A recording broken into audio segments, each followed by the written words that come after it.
60টা করে কেন্দ্র হলে 68টা কেন্দ্র, আমরা 68টা কেন্দ্র ফোরাই দেবো, কি হবে? ভোট কেন্দ্র জ্বালিয়ে দেওয়ার হুমকি সংক্রান্ত একটি ভিডিও সামাজিক যোগাযোগ মাধ্যমে ভাইরাল হওয়ার পর নাঙ্গলকোট উপজেলায় চরম আলোড়ন সৃষ্টি হয়েছে। ভাইরাল ভিডিওতে যে বক্তব্য শোনা যাচ্ছে তা নির্বাচনকালীন পরিবেশ ও আইন শৃঙ্খলা পরিস্থিতি নিয়ে গুরুতর উদ্বেগ তৈরি করেছে। ভাইরাল হওয়া ভিডিওতে যাকে বক্তব্য দিতে দেখা গেছে তিনি ইব্রাহিম খলিল সাইদ ইকবাল বলে দাবি করা হচ্ছে। তিনি নাঙ্গলকোট উপজেলা শ্রমিক দলের সভাপতি। তিনি মৃত মাওলানা আবু তাহেরের ছেলে এবং রায়কোট উত্তর ইউনিয়নের বেকামলিয়া গ্রামের বাসিন্দা। স্থানীয় সূত্র ও সামাজিক যোগাযোগ মাধ্যমে ছড়িয়ে পড়া ভিডিও অনুযায়ী বক্তব্যে একটি ভোট কেন্দ্র জ্বালিয়ে দেওয়ার হুমকির কথা উঠে আসে বলে অভিযোগ রয়েছে। ভিডিওটি দ্রুত ছড়িয়ে পড়লে সাধারণ ভোটারদের মধ্যে আতঙ্ক ও উৎকণ্ঠা দেখা দেয়। ভিডিওটি ঘিরে এলাকায় তীব্র আলোচনা সমালোচনার সৃষ্টি হয়েছে। অনেকেই বিষয়টিকে নির্বাচনী আচরণবিধি ও ফৌজদারি অপরাধের সঙ্গে সংশ্লিষ্ট বলে মনে করছেন। মাননীয় এমপি সাহেব আলহাজ আব্দুল গফুর মিয়া সাহেব, আপনাকে বলতেছি, আপনি এবং মোবাশ্বের ভাই, নজির ভাই, এই তিনজনকে উদ্দেশ্য করে বলতেছি, দীর্ঘদিন থেকে বলতেছি যে ওরা চাইতেছে 14 গ্রামের সাথে নাঙ্গলকোটটা নেয়ার জন্য, দক্ষিণ কুমিল্লাতে একটা শক্তি ওদের উত্থান করার জন্য। কথাটা শুনলেন না। আপনাদের তিনজনকে আজকে উদ্দেশ্য করে বলতেছি, যদি কোনো এই আসন এইবার যদি বিএনপি যদি না পায়, আগামীতে হয়তো আওয়ামী লীগ পাবে, না হয় অন্য দল পাবে, হয়তো আওয়ামী লীগ পাবে, না হয় অন্য দল পাবে। তার মানে এই আসন এবার যদি পরাজয় হয়, কিয়ামতের আগ পর্যন্ত নাঙ্গলকোট থেকে বিএনপির নাম নিশ্চিহ্ন হয়ে যাবে।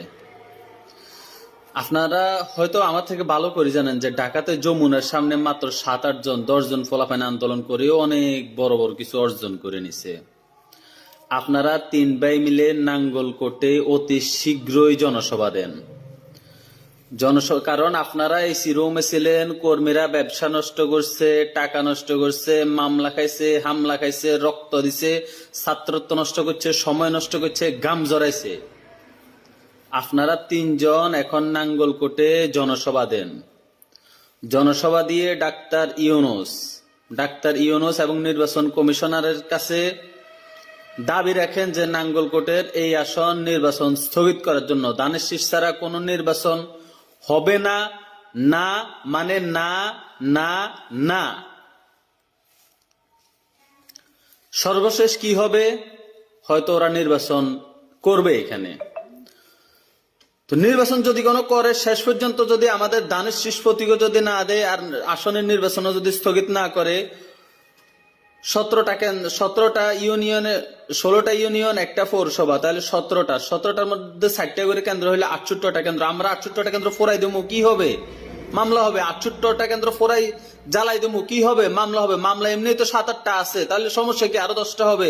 ফাঁসি তো আর হবে না। আপনারা 3 জন মিলে নাঙ্গলকোটে জনসভা দেন। জনসভা দিয়ে এই আসনের নির্বাচন স্থগিত করতে বলেন, কিংবা ঢাকা চট্টগ্রাম মহাসড়ক অবরোধ করেন। নাঙ্গলকোটে ধানের শীষ ছাড়া নাঙ্গলকোট লালমাইতে কোনো নির্বাচন হবে না। যদি এই আসন এবার যদি ধানের শীষের পক্ষ থেকে উদ্ধার না করতে পারেন, কিয়ামতের আগ পর্যন্ত এই আসনে বিএনপি নিশ্চিহ্ন হয়ে যাবে। বিএনপি আর কিয়ামতের আগে এই আসন পাবে না।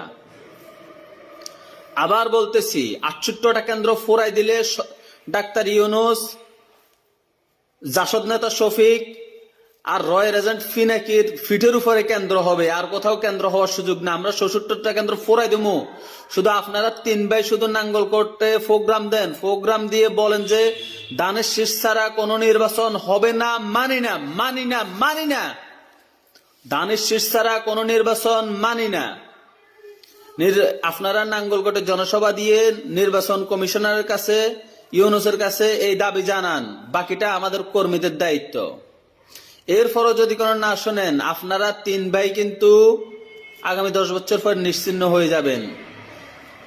আগামী 10 বছর পর আপনারা কিন্তু থাকবেন না, কিন্তু কিয়ামতের আগ পর্যন্ত বিএনপির নাঙ্গলকোট থেকে কিন্তু নিশ্চিহ্ন হয়ে যাবে। তো বিএনপিকে যদি ভালোবেসে থাকেন, আপনারা আগামীকালকের মধ্যে কিংবা পরশুর মধ্যে নাঙ্গলকোটের মধ্যে 3 ভাই যৌথ জনসভা দিয়ে এই দাবি জানান নির্বাচন কমিশনারের কাছে, ডাক্তার ইউনূসের কাছে, যে দানের শীষ ছাড়া নাঙ্গলকোটে কোনো নির্বাচন হবে না।